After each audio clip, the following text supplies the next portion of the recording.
Kematian tidaklah memandang apakah engkau kaya atau miskin.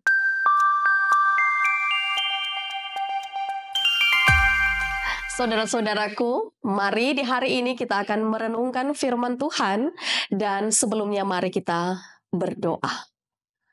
Terpujilah Engkau Allah, Bapa kami dalam sorga.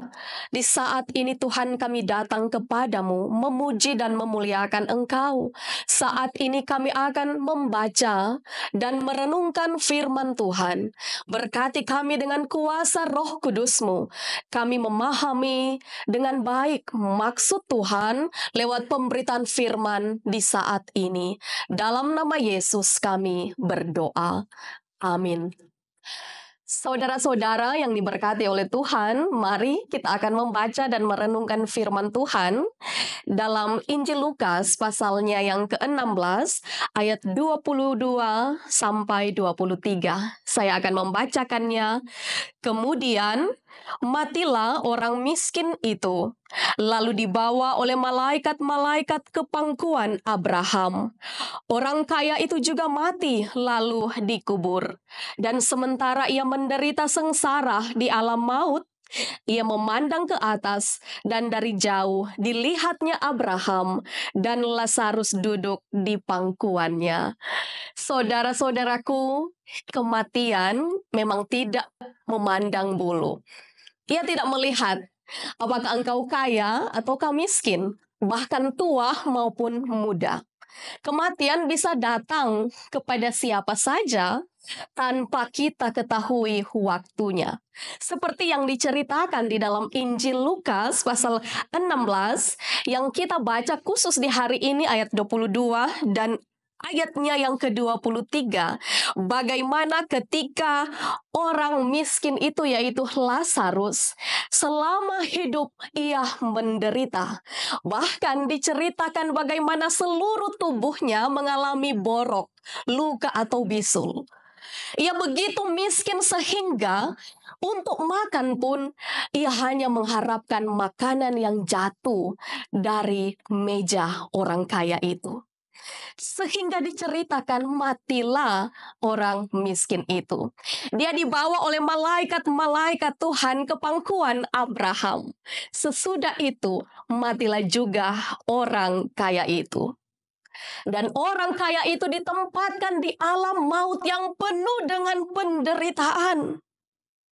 Sehingga ini menjadi perenungan bagi kita semua bahwa ketika Tuhan memberikan kita waktu dan kesempatan untuk hidup, maka kita harus isi dengan hal-hal yang baik. Kita menjadi berkat bagi banyak orang. Ketika Tuhan memberikan kita berkat yang berkelimpahan, kita pun membuka mata kita bagi orang-orang yang juga membutuhkannya. Ada belas kasihan, sehingga kita boleh menolong orang-orang yang membutuhkan. Tidak seperti orang kaya yang diceritakan dalam firman ini. Bahkan Lazarus si miskin, ia duduk di dekat rumah orang kaya itu. Ia makan dari apa yang jatuh di meja orang kaya itu. Namun orang kaya itu tidak bisa melihat orang yang kesusahan bahkan di depan matanya. Sehingga firman Tuhan di hari ini menggambarkan bagaimana Lazarus yang hidup menderita sekian lamanya, ketika dia mati, ia duduk di pangkuan Bapa Abraham. Sebaliknya, orang kaya yang egois, serakah, tidak peka, dan tidak mau menolong orang-orang yang membutuhkan, termasuk yang bisa ia lihat setiap hari, yang ada di sekelilingnya, di lingkungannya. Ia menutup mata hatinya. Belas kasihannya tidak ada, sehingga ia ditempatkan di tempat yang penuh dengan penderitaan.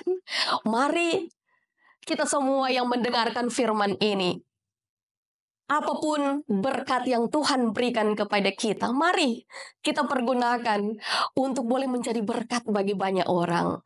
Jangan menjadi orang-orang serakah, jangan menjadi orang-orang yang egois.